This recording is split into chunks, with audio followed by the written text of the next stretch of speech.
તો હાલો, કેમ છો મારા આદિવાસી સમાજ ભાઈઓ અને બહેનો? બધા મજામાં છો?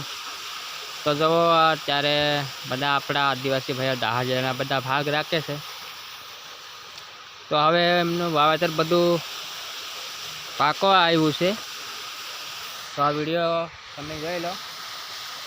જો અત્યારે બધું અનાજ, ચણા કે ઘઉં કે બધું જીરું બધું વાવેતર અત્યારે પાકવા આવ્યું છે. તો અત્યારે તો બધા 25% આપશે, કેમ કે આપણે નક્કી નથી કરેલું. એટલે જો હવે ફરી આ ધાન બધું કપાઈ જાય, સિઝન પૂરી થઈ જાય પછી સેટની કહી દેવાનું કે ત્રીજો ભાગ હોય તો જ અમે વાવવાના છે ભાગ, નહીંતર ના. કેમ કે આપણને જો આ અત્યારે બધું અનાજ દેખાય છે તમને, એમાં આપણને હવે પોહાવાનું નથી, કેમ કે એમાં દાડી પણ વધી ગઈ છે અને બહુ ખર્ચા છે. એટલે આપણે કહી દેવાનું કે શેઠ, જો અમને હવે ત્રીજા ભાગ સિવાય પોહાતું નથી, ચોથો ભાગ અમને આપશો તો અમને મજૂરી પૈસા બધા પૂરા થઈ જાય.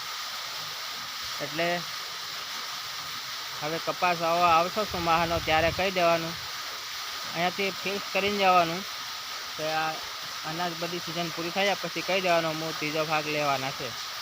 અને સેટ ના પાડે તો આપણે કહી દેવાનું કે અમે ત્રીજો ભાગ લેવું ત્યારે વાવેતર કરવાના છે અને ચોથા ભાગમાં અમને પહોંચ નથી, એટલે અમે ચોથો ભાગ નથી વાવવાના. જો અત્યારે હું આ કૂવે ઊભો છું, અહીંયા દીકી હે, हमें દીકી દેખાય અને ઓયડી દેખાય હે.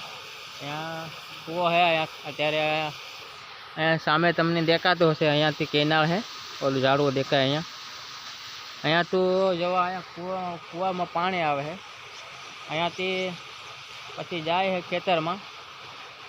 એટલે બધું કરવું પડે, આપણને જ કરવું પડે. સેટ તો ખાલી મોટર ચાલુ કરી દે એટલે હવે પાણી આવી ગયું એમ, એટલે બધું જોવા આપણે આવવું પડે, દીકી જોવા આવવું પડે, ઓયડીમાં ફીસ દેખવા આવવું પડે, મોટર પાણી કેટલું કૂવામાં છે એ જોવા આવવું પડે. એટલે બધું આપણે જ ધ્યાન રાખવું પડે. એટલે બધાને કહું છું કે સુધરી જાઓ અને ત્રીજા ભાગની માંગ કરવાની 100% નહીં આપણે તો કહી દેવાનું કે અમે નથી વાવવાના ચોથા ભાગમાં, અમને પહોંચતું નથી એટલે નથી વાવવાના.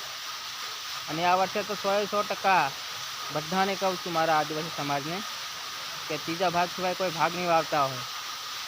ચોથો ભાગ આપે ને તો ના પાડી દેવાની, અમને પહોંચતું નથી એમ જ કહી દેવાનું. અને જો આ કૂવો હે, અહીંયા શેણા હે, સિઝન હવે થવા આવી છે. એટલે આ વિડીયો ગમે તો આગળ શેર કરી દીજો અને આ ચેનલને પણ સબસ્ક્રાઈબ કરી દીજો.